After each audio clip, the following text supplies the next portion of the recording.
The directions are asking us to solve the equation.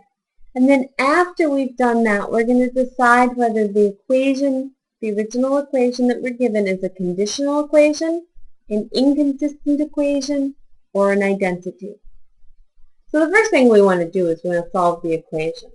In other words, we want to get r all by itself on one side of the equal sign. R is our variable here. I'm going to choose the left-hand side. Now the first thing I notice on the left-hand side is I have two terms that have r in them. And I want to put those two terms together, combine them into one single term with an r in it. So I have 5, and then minus r, I understood 1 there, that's a negative 1r, plus 8r, negative 1 plus 8 is 7. So I have 7r over here, plus 7r equals 3r plus 1.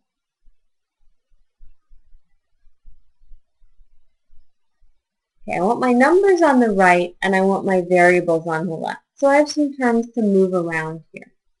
First thing I'm going to do in this one is I'm going to move the 5 from the left-hand side to the right-hand side. I don't want it near my variable.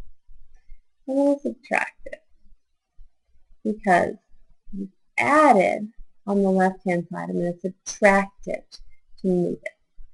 5 minus 5 gives me 0, so it is indeed gone from the left-hand side.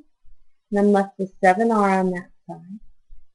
The right-hand side, I have 3r. And then I have 1 minus 5, which is negative 4. Now I'm still working on getting all my r terms on one side and my numbers on the other.